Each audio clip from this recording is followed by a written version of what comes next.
Hello po, Tita Darlene. Hello po, Tita Darlene. Thank you so much po. Hello, it's me, Darlene Vlog.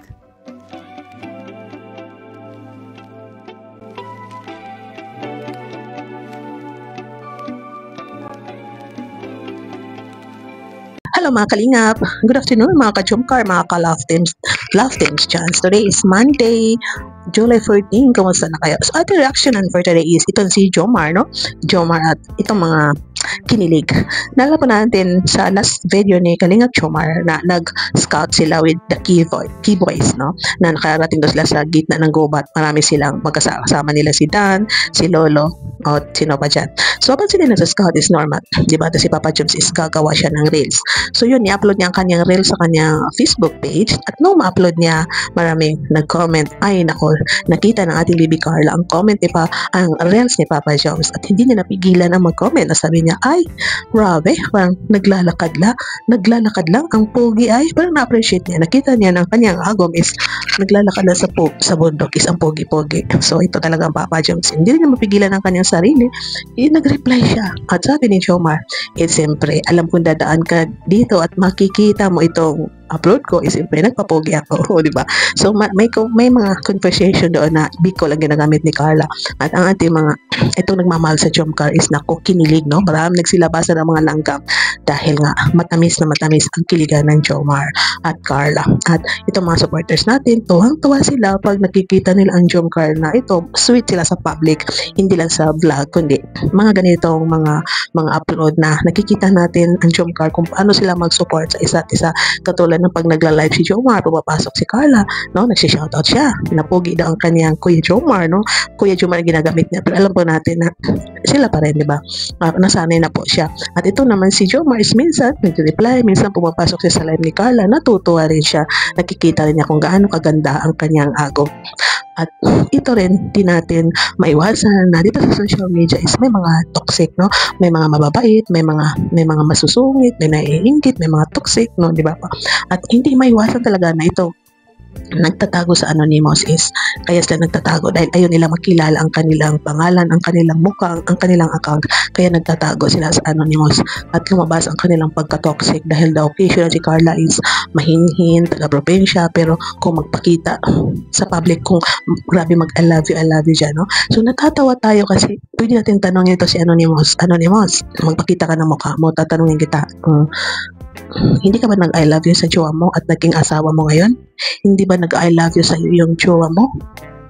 Or baka iniwan ka ng asawa mo dahil hindi ka sweet, hindi ka nag-I love you sa kanya. Or baka iniwan mo ang jowa mo or asawa mo dahil hindi siya sweet, hindi siya nag-I love you sa iyo. Alin doon?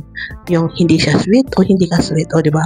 So baka nainggit ka dahil ang Jomcar is masyado silang sweet, nagmamahalan sa isa't isa at ikaw naman is bitter, wala kang karelasyon ata, baka wala kang boyfriend or baka naghiwalay kayo, talagang bitter ka na ayaw mo makita na ang Jomcar is naglalamig sa isa't isa.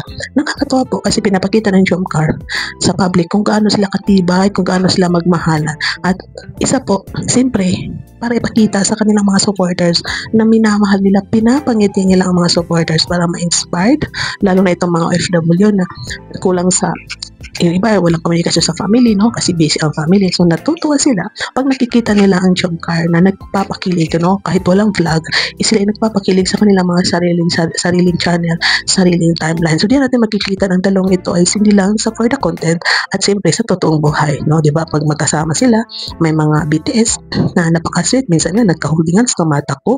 Tinotokso nila ang mga keyboys, may nagtataguan nila, o diba, nagsusubuan, yan, sinasapak ni Carla si Jomar, kinukurot, din siya maglambi. So, kayo mga inggit yan, toxic.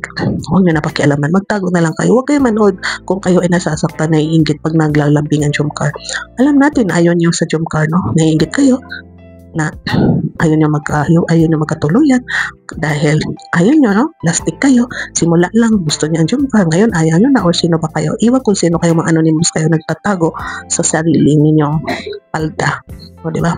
Tama na yung kaka-anonymous ninyo kasi parang sinasaktan nyo lang ang sarili nyo, para bang kinakausap nyo ang sarili ninyong multo, diba? Dahil nagtatago kayo. So yun nga, marami rin kaguluhan ngayon mga kalingap na huwag na tayo magkisali, maraming post na kumakalat, mga resibo, mga screen video, no? Hayaan na natin sila na mag-ingay total.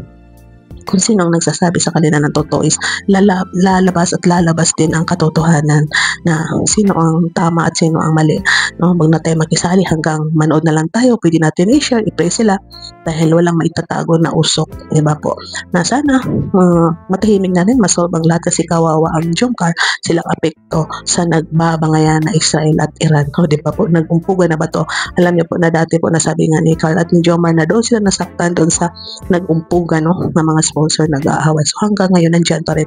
So tayong full support na nagmamahal sa Jomcar, hanggang ngayon pwede natin i-share, i-pray natin sila, huwag na tayo mag-isali kung sino ang tama, na ito, ikaw ang siya ang mali, no? Nasa gitna pa rin tayo dahil alam pa natin na darating ang araw na matatahimik din itong gulo na ito, di ba po?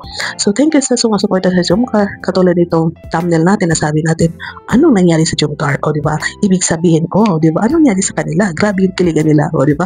Grabe sila nagpakilig. Ano bang nangyari sa kanila? Siyempre, masaya sila. Siyempre, nagmamahalan sila. Yun ang nangyayari sa kanila. Support sila sa isa't isa. O, diba? So, thank you so much. Shoutout sa Team Kalingap, Kuya Paul, Kalingap Rab, at na vlogs sa lahat mga charity vloggers, mga reactors. Thank you sa mga marathoners na hanggang ngayon nagmamarathon, mga silent viewers, mga sponsors ng Jomcar. Jomcar fans for life. So, dito mga supporters, marathoners, at shoutout din sa Jomcar 23. Bye! God bless you all and see you in my next reaction video. Keep smiling.